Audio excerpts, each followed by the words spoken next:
Saints vs. Cowboys, Week 2 preview. Ladies and gentlemen, this is Pro Football Focus. Now, last week for the Saints-Panthers game, we did a reaction to Pro Football Focus's preview of that game, and it was an absolute disaster. These two, Tampa Bay Trey and Carmi V, I mean, first of all, it's Carmi V in a house that was in one of the Paranormal Activity movies. That is one of the most terrifying interior designs I have ever seen. Somebody get some garlic and light some, is it garlic? Isn't that what keeps ghosts or vampires away? Lighting garlic on fire or something like that. Did I just make that up? Who even cares? So, I believe in second chances, ladies and gentlemen. So today we will give these two a second chance, if you will, to preview the Cowboys-Saints game. And I will react like only I can do. Now, I'll tell you this right now, right up front and personal. Nicholas Underhill just tweeted out that there's no sight of Marshon Lattimore or Talise Fuaga at practice. I would assume, since Lattimore is a veteran, they're going to let him just kind of be a game-time decision and see if he can play. It's got to be noted. Like, that has got to be noted. Every single thing we have talked about, every single preview, every single betting, whatever we've done, was certainly with the idea that Lattimore and Fuaga will play. We've talked about it in all those videos. We're like, yeah, if they don't play, this is a huge deal. It's looking more real. It's looking more real by the minute that one of them, if not both of them, will be missing. If they are both missing, I mean, that's some serious firepower the Saints are missing. Fuaga, not only what he can do in the running game, but just we're very shallow on the offensive line. Like who's where, and then obviously Marshon Lattimore being one of the best cornerbacks in the NFL. And CeeDee Lamb being one of the best wide receivers in the NFL, especially Dallas at home, especially Dallas wants to run through CeeDee Lamb or throw through CeeDee Lamb. Not good. I mean, I think that the Saints secondary is really good. I would have no doubt in any of the other guys stepping up. I have no doubt Dennis Allen will do his best to make up for Marshon missing. So I don't want to overreact to it, but I have to throw it out there. Like, missing those guys, I mean, is an enormous hit, specifically for what this matchup is right here. So we'll just preface the video with that, or preface, like some of my friends say. Here we go. New Orleans Saints at the Dallas Cowboys. Matchup that matters here, Carmen. What do you got? Yeah, I've got the Cowboys corners going against Saints pass catchers, because it was very interesting. And again, probably a symptom of going against the Carolina defense. But Derek Carr completed passes to 8 different receivers, and he only attempted 23 passes. So he's spreading the ball out like no one. Yeah, I mean, if we looked at this, and very efficient. Like, everybody is 6 targets, 5 catches, 4 targets, 4 catches, 3 targets, 3 catches, like that. But that is, again, that's this offense. The way this system works is if you are not open, you're not getting the ball. You're not, and it's not always, it's not a blanket statement here, but you're not getting contested catches. Like, think about the Rams, think about the Dolphins, think about the 49ers. How many times do you see their receivers just wide open or catching the ball in space? Like, that is what this is for. That's what the whole offense is predicated on. So, along with that, when you are spreading the ball around because people are open, yeah, it really doesn't matter, like, who's catching it, which is why you'll have 8 to 10 people catching the ball in any given day, especially when you have pass catchers like we do who play multiple positions. Alvin playing, I mean, not literally different positions, but Alvin being able to be a receiver and a running back, Taysom being able to be in the backfield or a tight end or a wide receiver. So it is a versatile personnel group. When you wouldn't believe, and that's really hard to contend with as a defense when you really truly don't know where the ball is going. It's why the Packers were so incredibly efficient and improved so well last year, because there's only so many guys you can defend. That being said, I think this Cowboys cornerback room especially is going a little bit underrated. And I talked last week, I think my hipster little pick for the plus factor was Kalen Carson. Yeah, and it was. Sure enough, 45 snaps, he had 9 targets, allowed 5 catches for just 44 yards and 1 touchdown. But that is kind of to be expected a little bit. And I do think that between him and Jordan Lewis, that you're going to see a battle there between the Saints and the Dallas Cowboys, and they're not going to give up much. So you got Trayvon Diggs. Obviously, he's He had 55 snaps last week, 9 targets, 6 catches allowed for 23 yards, and he had an interception. Yeah. So one thing I'll say about Dallas' secondary is that they do take risks. They want the big play. They do take the ball away, but sometimes that does come with giving up the big play. Oh, wow. Shocker. Trayvon Diggs had an interception. Trayvon Diggs has an interception. So it's not only is it underrated, it's a deep unit. Again, shout out to Dave Safaro because he gave me all of the stats of every single corner that played for the Dallas Cowboys last week. I'm not going to bore you with the details, but it's safe to say that this unit is underrated, and it's going to be interesting to see who's going to be effective for the Saints against them, if anyone. I think that a lot of people looked at last week with the Saints and they said, well, how 47 points total. Chris Olave has 2 catches on 2 targets for 11 yards. You mentioned how they were able to sort of share the wealth. Can the Cowboys cover that sort of depth at the wide receiver position for the Saints if they continue to play well? Obviously, I think that's going to be a very interesting factor. I'm looking at the Saints offensive line versus the Cowboys defensive line. Yeah, I mean, that's obviously huge. You know, it's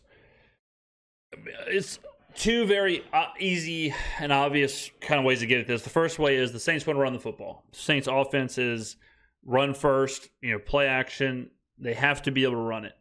We saw a lot of the dominance against Carolina because of just how well the Saints ran the football. If Talisi Fuaga is not there, that's a huge hit for sure. So you'll know early. If the Saints can run the football, then we can have some success.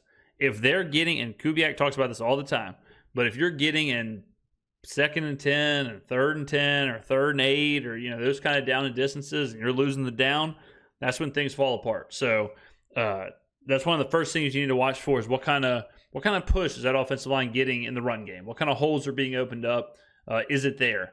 Second thing you're going to have to look for, obviously, is defending the pass rush. Defending that pass rush, I don't think it's going to be exclusively on the offensive line, like the individual members to win their matchup, and that's going to decide the pass rush. I think Kubiak is too good of a coach to not scheme around it, to not kind of make sure that whatever he's dialing up is dialing it up. He's dialing it up to stop the pass rush. So they'll have to win. They'll have to do what they got to do. They can't just stand up and let the play do the work. It's a give and take. But I'm more concerned offensive line wise about the running game for sure. I'm much more concerned about that.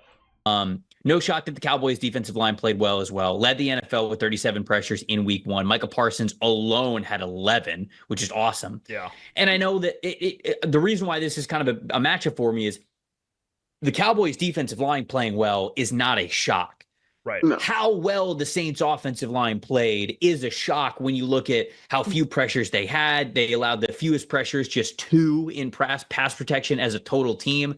But on the flip side, you go, okay, is that the Saints being better than we thought going into the year? Or is it, once again, they just went up against Carolina Panthers? Because the Panthers last week, 10.7 pass rush win percentage, which was the lowest of any team in week 1.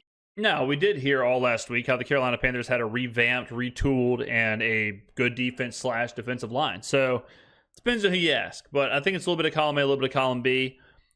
Last year, the Saints, very basic offense, very basic situations where it was Pete Carmichael, rubbing his lucky rabbit's foot and hoping and praying that the offensive line would hold up and create a pocket for Derek Carr.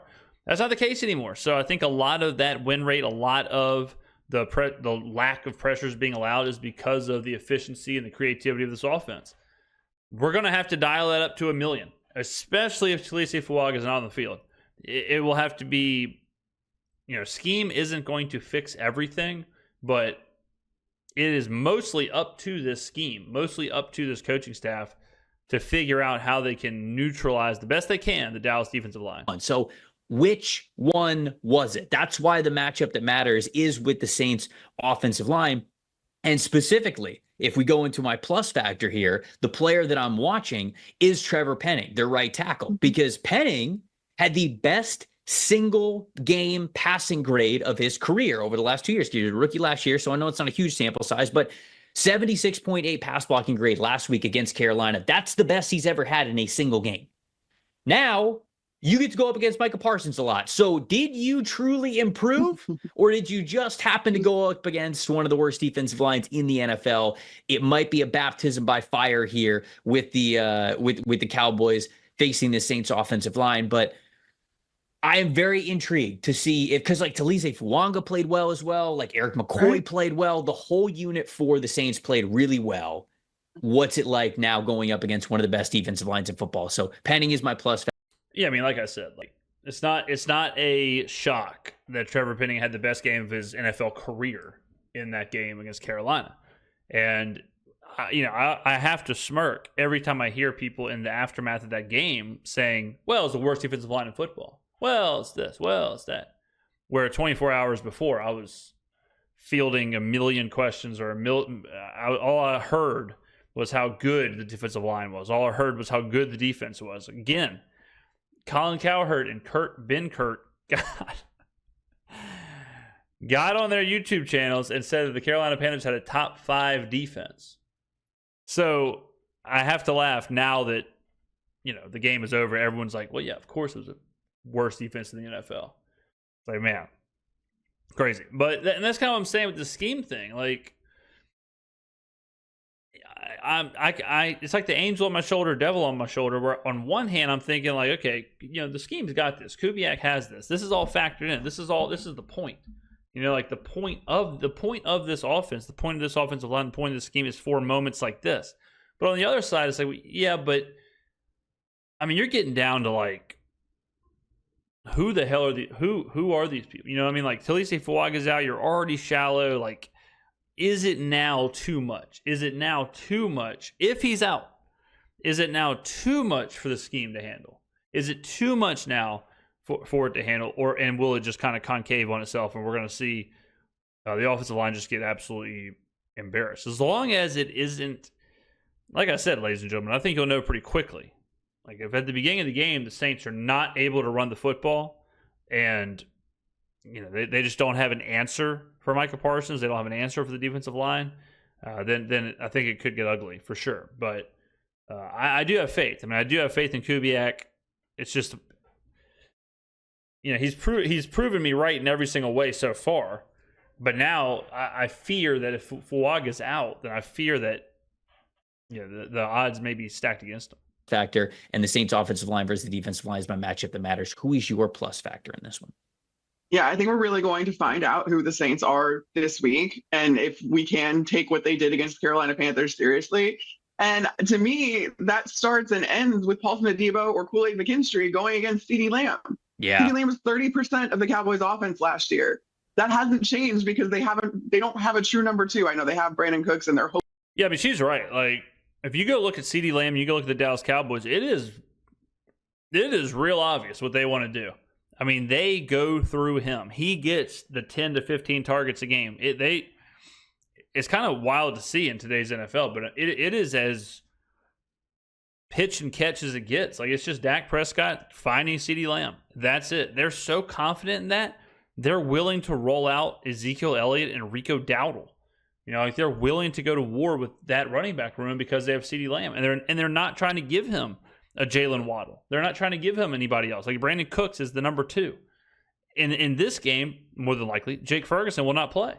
He's still questionable right now, but he's got a sprained MCL. It's hard to imagine he plays a week later. So even more so that it's all CeeDee Lamb, and which again, like leading up to this game, I'm thinking, man, this is a great matchup for the Saints because what the Dallas Cowboys want to do is seemingly what the Saints should be pretty good at stopping. If they're going to key in on their number 1 wide receiver, Marshon Lattimore has made a career out of stopping number 1s. Marshon Lattimore has always played the best ball during the biggest matchups, whether it's Mike Evans or whoever. I mean, in his career, he has always been better against a true one. The games where he kind of gets cooked a little bit is usually the games that he's up against a kind of a nobody. And I don't know if he kind of takes it for granted or whatever, but usually he is a big matchup, cornerback. It's hard to be a big matchup cornerback when you're not on the field. So then, yeah, it turns into, okay, what combination of Kool-Aid McKinstry, Paulson Adebo, Lante Taylor, like who are you going to throw at this guy who are you going to throw at CeeDee Lamb? Do you now are you now forced to change things, and are you forced to bracket him? Are you forced to to put a Debo on him, but also give him some help? Bill Belichick, one of the best defensive minds ever, always was known for just taking away the one. Like, if you're going to beat him, you're going to beat him with somebody else, but you're not beating him with, your number one guy. There's that infamous interview of him and Ocho Cinco talking before the game, and Belichick tells him, like, hey, look, we're taking you out of the game.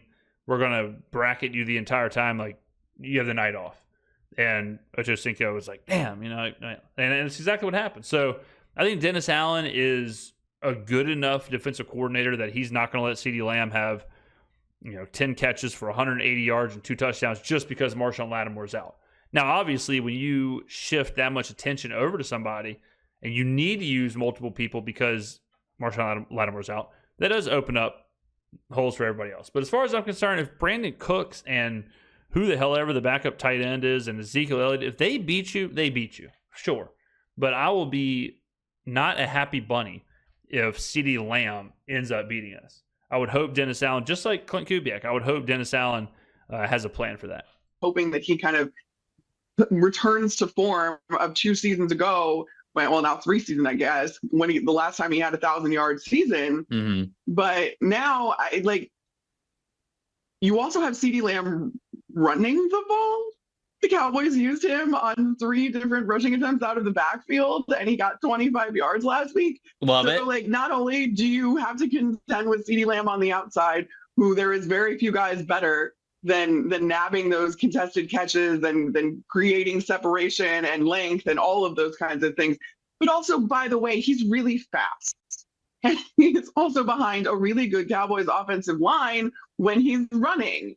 So there's so many different things that they're doing with CeeDee Lamb right now, if we're going off of 1 week. And I don't know how you stop that. But if you can, it's going to come down to these Saints corners, and maybe, a little bit of their linebackers if they keep pushing CeeDee Lamb out of the backfield. Brian Schottenheimer in his bag, basically saying, hey, we paid you, and now we're going to use you on the field a lot. in any way that we possibly can. But hey, I don't think any fan is going to be mad when their best player gets the ball as much as CeeDee Lamb has gotten the ball over the last 2 years for the Dallas Cowboys. So I think that's a really great matchup as well. So I'll also throw in here that I think Dallas is relatively vulnerable. The Saints are super vulnerable, especially if Marshon and Talise don't play. But Dallas, as good as the final score was, I think they were still shaky at times, especially Dak.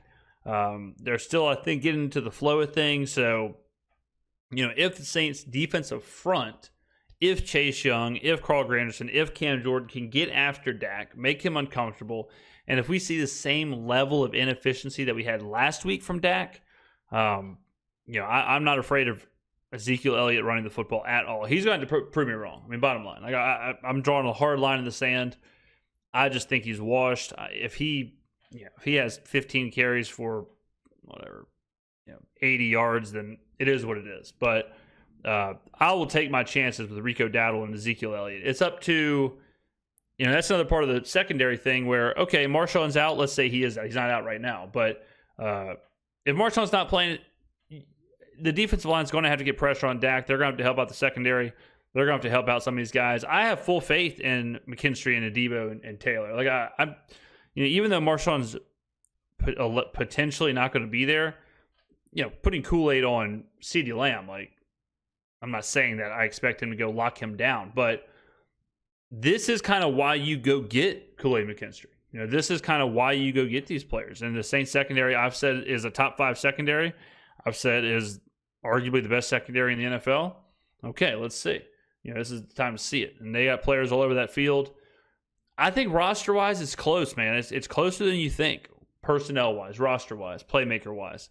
Really, it comes down to these. It comes down to that offensive line, defensive line matchup. And right now, unfortunately, for the Saints, it's going to come down to the injury report. But if the Saints offense can hold its own a little bit in the run game, and if we can at least run the football, I think we'll have enough success to keep this thing close. Right now, the odds board is showing 6, going to go to 6.5. who knows how far it runs if Lattimore's out. But I think it's a little long. I think it's a little long. I think this is closer to a 4-point game. Closer to, I mean, the line should probably be somewhere closer to Dallas -4. So I think there might be a little bit of value on the Saints. I think if you look at the box scores and all that, you could argue that Dallas is actually kind of overvalued for last week, just strictly box score wise.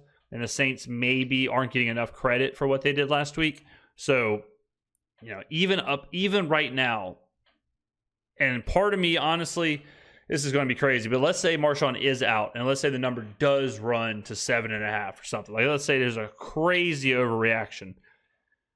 I mean, I think you got to scoop up the Saints at that point. I think it's really easy for Joe Public to look at this and say Marshon's out, CeeDee Lamb's going to eat, whatever, and I would just play it back the other way. I really would. I think it'd be an overreaction. I think CeeDee Lamb props, all of that, play back the other way. Saints 7.5. We're talking hypotheticals now, but you hate injuries to be part of this because you do want to see, and we are kind of making a lot out of these injuries, even in this conversation. It's not like because Talise Fuaga and Marshon Lattimore, if they're not there, it's not like the Saints are going to roll out there and then they're playing some guy that they found outside the stadium at left tackle and cornerback. So I certainly would like to see the Saints at full strength and to see, like, okay, what does this team look like against some pretty formidable competition? So in Dallas, I mean, this is one of those games where if the Saints keep it close or if they win the game or any of that, then you're looking at the Saints being a real contender here. Not a contender in the sense of the Super Bowl, but a contender in the sense of on a week-to-week basis, you can go in there and you can play anybody. You can go in there, you can play Dallas, you can go in there, you can play the Rams. I almost said St. Louis. You can go in there, you can play anyone in the NFC if you hang with Dallas or win this game on the road. So this is going to be a good barometer for the Saints. Like I said, you always want that barometer to come fully healthy. You don't want that barometer to be where you're kind of guessing because you're thinking, well, man, if we had if we lose 21-20 and Marshon doesn't play and Talise Fuaga doesn't play, then all of a sudden you're thinking like, damn, if we would have had those guys, like who the hell knows, right? So hopefully they play. Fingers crossed. I heard earlier in the week Marshon said he was going to be fine, but then now like we're hearing that he's not practicing and he probably won't do anything until game day. So a true game time decision as of right now. If that changes, obviously check my Twitter and all that stuff. We'll be talking about it. But if I had to do a score prediction, I've kind of stuck around the same scores, so I'll stick around the same scores. I will say 27. I will say 27-23 Cowboys is my current prediction. 27-23 Cowboys. It sounds about right. Cowboys get a couple tutties, couple field goals. Saints get a couple tutties, a bunch of field goals. Tight game. I think the Saints will be in it. But that would be my final score prediction, somewhere in there. So let me know in the comments below what you think. And I will see you in the next video.